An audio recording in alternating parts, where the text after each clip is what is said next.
Teve um tempo não muito distante que a palavra austeridade tinha caído no uso e abuso das autoridades econômicas e políticas. Não por gosto, mas por necessidade. Necessidade que bateu a porta do Amazonas em 2023. A determinação do chefe do Executivo Estadual foi explícita. Abre aspas, é necessário fazer ajustes. Fecha aspas. Entre esses ajustes, a contenção de gastos em diárias, horas extras e tantas outras medidas austeras. O secretário de Administração do Governo do Amazonas, Fabrício Barbosa, está aqui ao meu lado. Eu começo lhe perguntando, secretário, conseguimos? Conseguimos em boa parte, né? Demos uma melhorada muito nos nossos gastos, na verdade cortamos os excessos, que era uma grande necessidade disso. O governador Wilson Lima sempre nos pediu, desde o começo do governo, né? Sempre levou isso como política dele, que os nossos gastos deveriam ser efetivos, e aí diante dessa situação econômica financeira que o Amazonas vem enfrentando a partir do ano passado, que não é uma realidade só do Amazonas, né? É uma realidade nacional. Nós conseguimos aí diminuir alguns gastos, né? Principalmente os que estão relacionados aí à questão que são gerenciados pela SEAD, né? Em alguns casos, mas reduzimos bastante. E aí nós temos um trabalho ainda que precisa ser mantido, precisa ser feito para que a gente possa conseguir equilibrar as contas, porque o nosso cenário não mudou, né? O cenário econômico não mudou. Então nós temos aí boas perspectivas de melhora para os próximos meses, para os próximos quadrimestres, mas diante disso a gente precisa ainda manter o nosso controle de gastos para que a gente possa, primeiro, arcar com nossos compromissos que ficaram relacionados ao ano passado e que a gente possa realmente cumprir os nossos compromissos desse ano e que a gente possa aí realmente entregar à população o que a gente precisa entregar, que são as políticas públicas. E o governador recentemente prorrogou esse decreto que ele tinha assinado lá em agosto do ano passado, que era um decreto que pedia economia, pedia menos gasto por conta daquela possibilidade de uma menor arrecadação, e isso veio se confirmando. O senhor, fazendo aqui um paralelo, até um comentário que preciso do senhor, o senhor acredita que isso é natural para todos os estados? O senhor já falou em parte disso, mas em especial, tivemos eleição, mudança de governo, renovação de governo no caso do estado. O ambiente econômico sente isso e às vezes de forma negativa? Influencia, né? Todo o cenário, todas as questões influenciam. A gente teve um problema sério, teve a questão como você falou, a questão apesar de nós termos vindo para a reeleição, né? É um novo governo, né? É um novo governo, é uma nova composição, são novos desafios, novos projetos, e aí, obviamente, isso impacta. E nós temos a questão da economia mundial, que impacta diretamente isso também. Nós temos alguns problemas nacionais, que algumas, acho que até o secretário Alex já comentou isso com você em algum momento, né, de algumas decisões que foram tomadas, que diminuíram. Na verdade, eles não diminuíram, eles acabaram com algumas arrecadações dos estados, né, então isso prejudicou muito os estados. Leia-se energia, comunicação e afins aí. Isso, Então, assim, a gente teve que readaptar isso de alguma forma, porque você tinha uma previsão. De certa forma, o governo federal também deixou de arrecadar e, automaticamente, ele diminuiu o repasse, né, do FPE, do Fundo de Participação dos Estados. E aí a gente, obviamente, tinha uma perspectiva de arrecadação que não se cumpriu. A partir desse momento, você começa a ter que ajustar, né, os seus gastos diante disso. Então, projetos começam a ser reduzidos, você começa realmente a ir ali e cortar realmente onde tem o excesso, vamos dizer assim. Mas eu tenho falado já há algum tempo, até por conta com outro secretário de administração do país, que a gente vai falar isso um pouco depois aqui também, sobre a realidade do país, e que a gente entende como gestor público que isso é uma realidade que veio para ficar. Aquele tempo de bonança, onde nós tínhamos arrecadações, né, isso não vai se repetir mais. Nós teremos melhoras econômicas que isso vão, obviamente, influenciar na execução, né, e tudo mais. Mas nós sempre teremos que trabalhar dentro de limitações econômicas e financeiras. Essa é uma realidade que o gestor público tem que lidar daqui para frente. E aí já dizia meu pai, que era um homem de 45 anos de serviço público, e a minha mãe também, que ser gestor com dinheiro é fácil, né? Ser gestor sem recursos é outra história. E aí começam os projetos, né, e as soluções que precisam ser dadas para que a gente possa diminuir. Entre elas, obviamente, todo mundo sabe que é a questão de implementações tecnológicas, de ferramentas tecnológicas, de revisões de processos. Eu falo muito na SEAD que uma frase que eu não permito lá, é que sempre foi assim, gente precisa sempre questionar por que nós estamos fazendo a coisa daquele jeito. Se Quando a gente pega o bonde andando, geralmente tem esse discurso. Síndrome de Gabriela, que chamam, né? Eu nasci assim, aquelas que o pessoal brinca. Então, se tem essa realidade que a gente está mudando. E essa realidade, esse cenário que tem nos nos colocando desde o ano passado, tem mudado a cultura também. Né? E cultura você se muda com o tempo, você não muda da noite para o dia. Então, assim, eu acredito que esse cenário influencia, como você falou, de política, questões econômicas e tal, mas eu acho que é um cenário que ele veio para ficar. Eu acho que a partir de agora, todos os governos, não só os entes estaduais, como os entes municipais também, terão que ser mais efetivos nos seus gastos. Né? Porque nós temos aí um crescimento constante de folha de pagamento. Quanto é que está a nossa hoje? A folha de pagamento hoje, o Estado está por volta de 560 milhões. Né? O Estado paga de folha de pagamento hoje dos ativos. Mês, tá? Sem contar os inativos. Então, que são os aposentados. Então, nós gastamos aí, nossa folha está aí perto de 12,7 bi ano. Então, assim, é um custo muito grande e aí a própria realidade do país vem mudando, porque nós éramos um país de pessoas jovens, estamos migrando para um país de pessoas mais velhas. Nós estamos envelhecendo mais, envelhecendo melhor. Isso é legal, isso é muito bacana, mas isso influencia diretamente na Previdência. Do ponto previdenciário, isso é um previdenciário. O que acontece aqui, nós já tivemos algumas reformas ao longo do tempo, mas preteritamente, os servidores que entraram antes dessas reformas, eles ainda são bancados pelo fundo financeiro, ou seja, o Estado precisa bancar todo mês para que esses servidores recebam a aposentadoria dele. Então, assim, um desafio grande é você manter um equilíbrio fiscal e econômico para você manter a folha de pagamento em dia, né, que essa é uma prioridade 00 do governador Wilson Lima, ele sempre disse isso desde o começo, essa é a prioridade dele, tanto que nós fomos um dos poucos estados do Brasil que não atrasamos folha de pagamento nem em época de pandemia. Né? Pra você ter uma ideia, ano passado ainda, esse ano nós pagamos folha de pagamento, 13º, pagamos tudo como tinha que pagar. 13º para muitos estados até hoje. É isso que eu ia dizer agora. Tem estados que não pagaram 13º, estão pagando parcelado a partir de dezembro agora. Então, assim, para você ver como nós temos um compromisso muito grande com isso.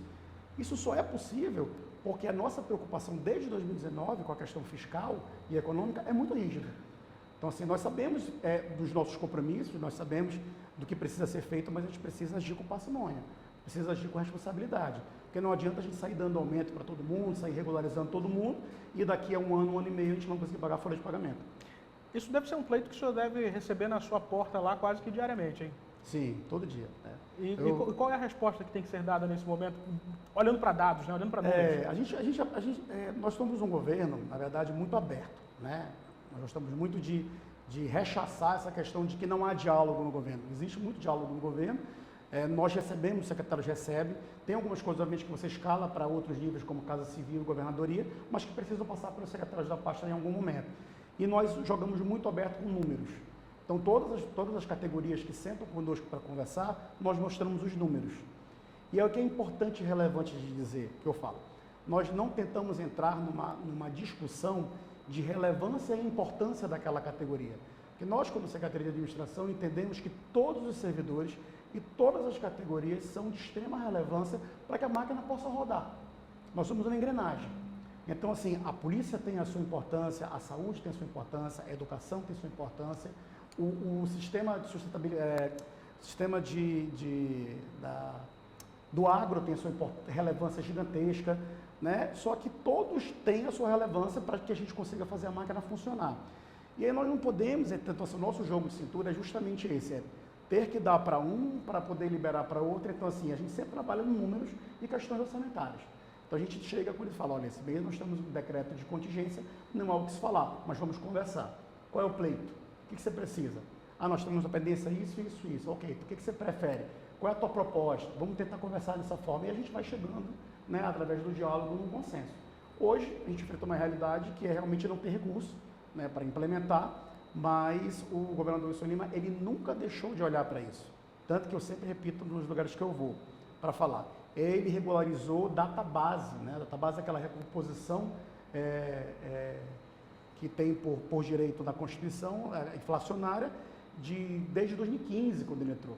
Então, ele regularizou isso, né? Fez alguns planos de carreiras de algumas categorias, e aí nós deixamos aí pendentes a partir de 2021, porque foram anos mais complicados por conta de pandemia, e 22 é um ano muito complexo, porque é um ano que a inflação foi acima de 2 dígitos. Então, assim, você imagina aí jogar 10% ou 15% ou 20% em cima de uma folha de 560 milhões mês, que isso influencia direto. E assim, o que é importante dizer também é que a database ela não incide apenas nos ativos, ela incide nos inativos também, porque tem paridade para isso. Então, toda vez que eu dou uma database para determinada categoria, ela incide na remuneração dos ativos e dos inativos também. Então, o impacto é dobrado, né, para isso também. Então, assim, é muito alto o impacto que a gente tem para isso. Então, precisa ser feito com parcimônia, justamente com o que eu falei anteriormente. Não adianta, o governador, tenho certeza que ele gostaria de dar absolutamente tudo, porque isso é uma pauta dele. Mas, se nós fizermos isso de uma maneira, né, desgovernada, descontrolada e sem responsabilidade, daqui a 6 meses, 1 ano, nós não estamos pagando a folha de pagamento do Estado. E nós temos exemplos de outros estados que fizeram isso em algum momento e tiveram problemas, né? Realmente quebraram, faliram. É uma realidade. Bom, passa pela sua secretaria do ponto de vista o ajuste econômico para estar de olho diante dos números que o Estado pode estar tendo de despesa, mas passa também pela sua secretaria a resposta para isso, que o senhor começou a falar em parte na sua segunda resposta, que é o fato da tecnologia. A capacidade de investimento ela é baixa do Estado, baixa ou quase nenhuma, por conta do ponto de vista de arrecadação, por conta da despesa que se tem. Agora, quando se tenta encontrar possibilidade de reduzir custos para você ter um melhor aproveitamento de recursos, isso também influencia no dia a dia das secretarias, no dia a dia do servidor público, na otimização de tempo e de despesa. E vocês têm uma escola dedicada a isso, né? Tem. A gente tem a ESASP, né, que é a Escola de Aprimoramento do Servidor Público, que visa capacitar cada vez mais os servidores para que a gente possa, obviamente, prepará-los cada vez mais para que eles possam entregar serviços de qualidade ao cidadão. O objetivo da ESASP é basicamente esse. Nós temos um projeto esse ano de reformular a ESASP, para criar trilhas de aprendizado em determinadas áreas do setor, principalmente do setor administrativo, para que a gente possa, obviamente, equalizar o conhecimento da máquina, da área administrativa da máquina, para que a gente possa ser mais efetivo e eficaz em compras, por exemplo. Né? Os processos de compra sejam processos melhores elaborados. A gente possa dar celeridade nesses processos também. Porque a economia ela não passa só na redução, ela passa por dentro de processos também. Então, se você tiver um processo de compra padronizado, onde ali está tudo certinho e esse processo não leve muito tempo e não traga prejuízo para o Estado após uma contratação, isso é uma economia, isso é um ganho que o Estado tem, que não é mensurado geralmente, né, em valores quantitativos, mas é uma economia para o Estado também. Então, nosso objetivo com a ESASP é justamente esse. A questão da tecnologia ela é primordial, né? Ela é uma ferramenta, como qualquer outra, e aí a gente entende que, nós entendemos na verdade que ela hoje é o mecanismo que vai impulsionar, né, essa melhora da efetividade, né, da máquina pública. Só que antes da tecnologia a gente tem que falar sobre mudanças de processos. O servidor público precisa entender o que ele faz, né? Ele precisa entender passo a passo o que ele faz para que a gente possa entender e sistematizar isso de alguma forma. Então vamos dar um exemplo aqui. Nosso projeto, vamos dar um exemplo que já é uma realidade no Estado, que trouxe uma economia substancial. Desde 2020, no ano da pandemia, nós implantamos o processo eletrônico de documentos. Antes os processos eram físicos e hoje os processos são digitais. Nós implantamos em 2020, nós vamos agora para 4 anos, acho que em março agora faz 4 anos de implantação. Nós temos um número aproximado de 170 milhões de páginas digitais. Essas 170 milhões de páginas digitais, se a gente fizer uma correlação, foram 70 milhões de páginas que deixaram de ser impressas. Num cálculo em média de uma impressão preto e branco a 0,25, a gente tem aí uma economia em 4 anos de cerca de 42 milhões de reais. Olha só. Então o Estado tem uma economia substancial com a implementação de uma ferramenta tecnológica. Essa é uma economia direta que a gente tem a isso. Dentro desse mesmo processo, do processo que a gente tinha um outro custo, que era o custo que nós tínhamos de veículos e motoristas e carros específicos só para tramitar processo no Estado. Isso foi reduzido. Então, é outra economia que o Estado teve com isso também. Aí tem a questão da sustentabilidade, que é uma pauta importante, que a gente, como Amazonas, obviamente, nunca vai estar fora disso, a gente tem que estar no topo disso. A gente faz aquele cálculozinho lá, que para uma árvore, ela consegue gerar 10 mil páginas, né? Então, a gente teria aí 17 mil árvores que deixaram de ser cortadas por conta de um sistema de processo eletrônico. Aí, sem contar na segurança, celeridade, transparência que todo esse processo eletrônico traz. Aí você consegue identificar hoje muito mais rápido, você consegue identificar onde está um processo, você tramita melhor um processo. Transparência é algo que está dentro do escopo de vocês, Perfeito. da secretaria de vocês. E isso, a poucos toques no computador, você consegue acessar e isso facilita para quem? Para o cidadão que está de olho nas contas, facilita para a gente que é jornalista, que é curioso, que está olhando ali, mas facilita para vocês que estão todo o tempo olhando e entendendo o nível de custo de todos esses processos. E a gente tem um custo, por exemplo, tem um custo administrativo daquele processo. Quanto tempo aquele processo roda dentro de uma secretaria? Né? Por exemplo, a gente tem um processo de pagamento especificamente. Né? Se aquele processo demorar muito a rodar dentro de uma secretaria, ou se ele ficar muito tempo dentro de um setor, especificamente, nós, por exemplo, se for um processo de pagamento de contratação de pessoal, eu tenho um prazo para pagar o INSS, depois da nota emitida. Então, se aquele processo começa a demorar muito, eu perco o prazo de pagamento e o Estado passa a pagar multa. E aí o gestor da pasta vai ser penalizado por aquela multa. Às vezes é R$40, é uma besteira, mas se você for somar dentro do Estado, todos os meses, então isso melhora também. Porque a partir desse momento, como é eletrônico, eu consigo ter dados e informações, que é uma coisa que a Secretaria de Administração está fazendo agora, que é criando painéis BI, né, puxando informações do Estado, de sistemas e tudo mais, para disponibilizar isso para as secretarias, para que elas possam olhar dentro obviamente do seu cenário, o que está ali impactando, onde é que está gargalando determinado tipo de processo. A gente começou essa conversa, e caminhando para o fim, secretário, o senhor dizendo que, falando da realidade dos outros estados. O senhor é presidente do Conselho Nacional dos Secretários de Administração. É um biênio, né, o mandato lá. Termina agora. Novembro desse ano. Novembro desse ano. Quando a gente olha para o Amazonas e olha para os outros estados, o senhor, em parte, deu a resposta de que a gente caminha bem fazendo o dever de casa. Mas a realidade não é bem essa, né? E às vezes estados vizinhos, estados que, teoricamente, têm uma arrecadação infinitamente maior que o Amazonas. Vamos falar do Rio de Janeiro, por exemplo. O que o senhor acredita que a realidade do país daqui para frente, para 2024, o que o senhor tem sentido dos seus colegas secretários? Sabe que é uma coisa bem interessante, assim, eu quando acendi fui eleito, né, como presidente lá, e é legal ter alguém do norte, né, ocupando um cargo desse, uma posição dessa, porque o CONSAD ele está junto com o CONCEFAZ dentro das discussões principais ali de gestão pública no país. Então, assim, a gente vem conversando muito já há bastante tempo. Tudo que nós estamos conversando aqui, como é que a máquina pode ser mais efetiva e mais eficaz? Fala-se muito em máquina enxuta. O que é a máquina enxuta? Né? Na verdade, assim, o objetivo de uma gestão pública não é economizar, tá? Para deixar bem claro isso, é que todo o recurso que ela recebe, ela empregue e isso volte em forma de serviço de qualidade para o cidadão. Então, a gente tem que ser efetivo e não econômico. Né? Obviamente temos situações como essa que precisam reduzir, mas é sempre trabalhar na efetividade, ser mais efetivo para que a gente consiga entregar mais. Então, alguns pontos, né, que são os pontos principais da Secretaria, o Amazonas está bem em alguns pontos relacionados a alguns estados, mas está atrás em alguns outros.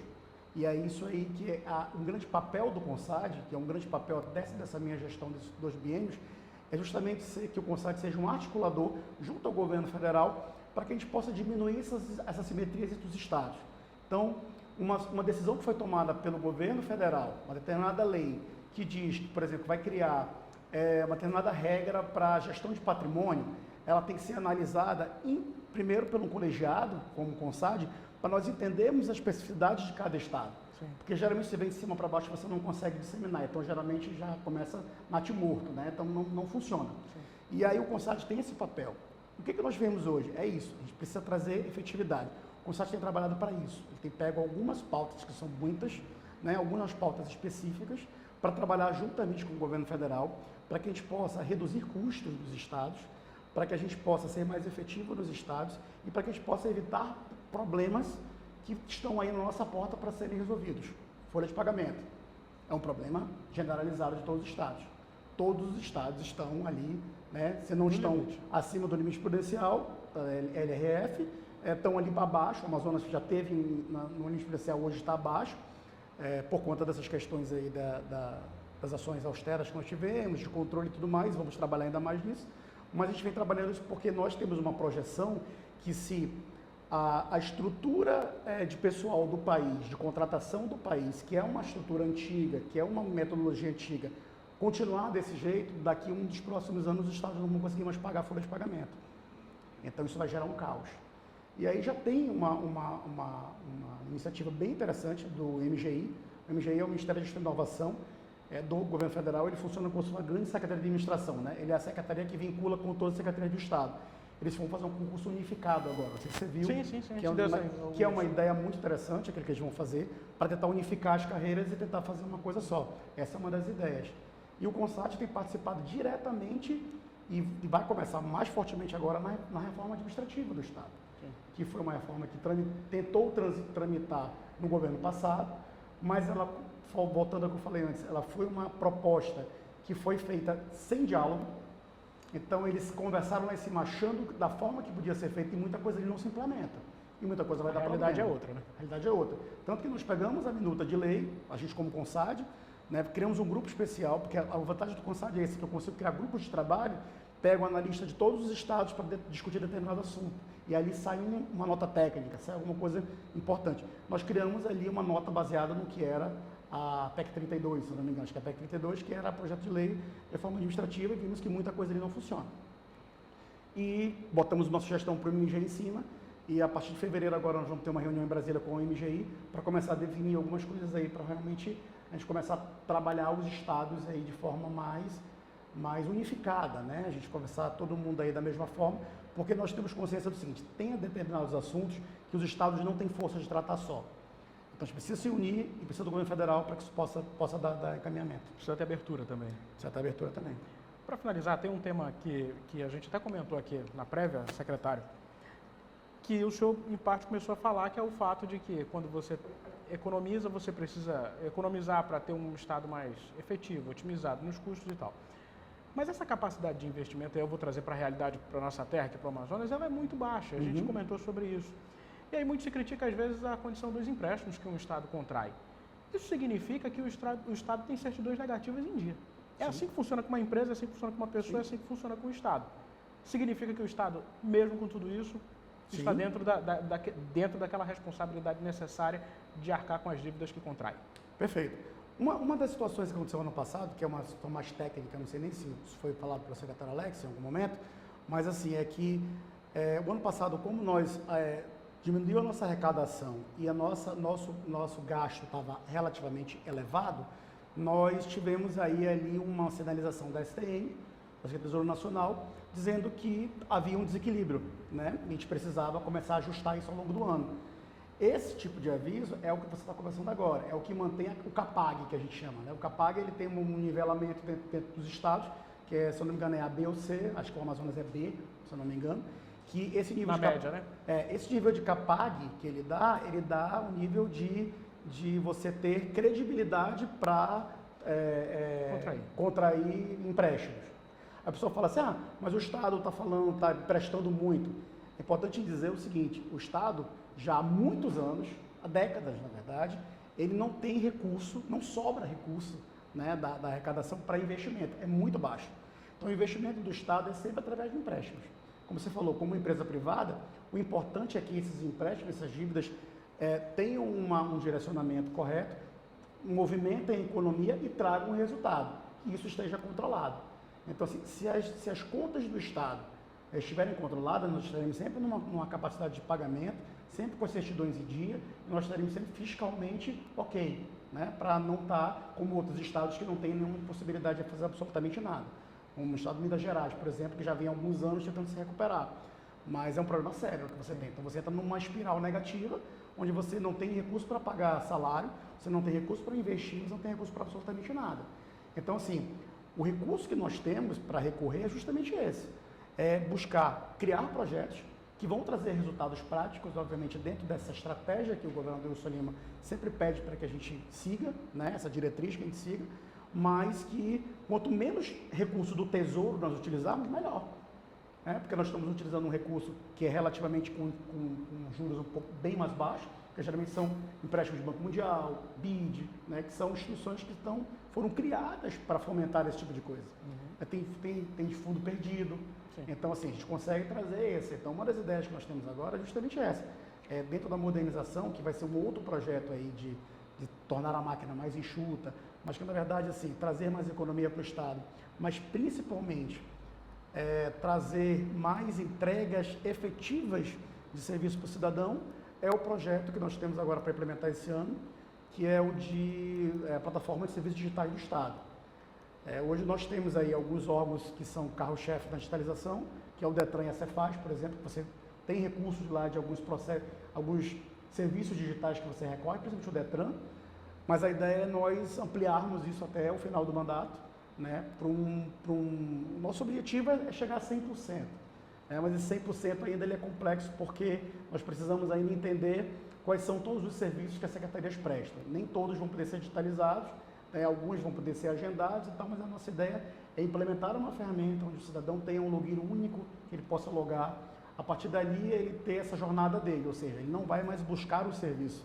Os serviços que são vinculados a ele vão estar vinculados a ele naquela plataforma e ao longo dos próximos 2 anos aí, e 6 meses, nós vamos implementar cada vez mais serviços digitais, diminuindo o custo do Estado, diminuindo o custo da máquina, sendo mais célere na entrega desse serviço, eficiente na entrega desse serviço, tendo um controle maior na qualidade desse serviço, porque eu tenho uma relação mais próxima com o cidadão, eu diminuo fila, né? Então, assim, o ganho disso, alguns estados estão bem avançados nisso, o Amazonas está começando a implementar o dele agora, mas o nosso objetivo é fazer essa virada digital no governo do Wilson Lima, e aí quem vai capitanear isso hoje no estado vai ser a SEAD junto com a Sejusc, por conta do PAC, né, aquela que gerencia os PACs não vão deixar de existir, porque a gente entende que tem um legado aí, né, um pessoal aí de letramento digital que é mais lento de você implementar. Nós temos os interiores dos estados também, até hoje com dificuldade de conectividade, mas nós temos um projeto... É uma necessidade, né? Temos um projeto de levar esses serviços digitais também para os interiores do estado também. A SEAD, ela tem, dentro da pertinência no decreto, na verdade, dela de competência, ela tem a modernização e o governo digital do estado, então por isso que nós vamos capitanear, para justamente aí, obviamente, ter mais celeridade aí, assim, o objetivo principal é trazer mais serviço para o cidadão e serviço de qualidade. Secretário, eu quero lhe agradecer por ter vindo aqui ao Real Time, é um prazer recebê-lo. A última vez acho que a gente conversou foi de forma digital, agora o senhor está aqui porque foi no período da pandemia. Obrigado mesmo por ter vindo aqui ao Real Time 1, trazer boas notícias de perspectivas interessantes para o futuro. Uma frase que marcou aqui foi o exemplo da modernização promove mais entrega. Isso acho que é a forma de a gente fechar essa entrevista. Obrigado mesmo. Não, eu que agradeço, na verdade, complementando a sua frase que você anotou aí, a modernização ela inclui, né? Ela é inclusiva. Então, assim, é por isso que a nossa preocupação de manter um PAC é para que ela não exclua absolutamente ninguém. Ela tem que trazer todo mundo e o serviço tem que chegar para todo mundo. Eu agradeço a oportunidade. A parte da área MEI, eu sempre digo que gosto de usar essa metáfora que eu digo que nós carregamos o piano para alguém tocar, geralmente, né? E aí se o piano, se o concerto sai positivo, o louro é de quem tocou. Se deu algum problema, a gente teve um problema no transporte do piano, né? Então a administração geralmente leva aí a carga e a culpa de muita coisa, mas nós evoluímos muito, né? Obviamente com a confiança e a ajuda do governador Wilson Lima, isso aí vamos evoluir muito mais, a gente tem certeza disso, e vamos deixar aí um governo muito mais efetivo, muito mais moderno, né? E muito mais eficaz aí para a população amazonense. Obrigado mesmo. E obrigado a você, internauta. Curta, comente, compartilhe e inscreva-se em nosso canal no YouTube, é o RT1 Play. Até uma próxima oportunidade.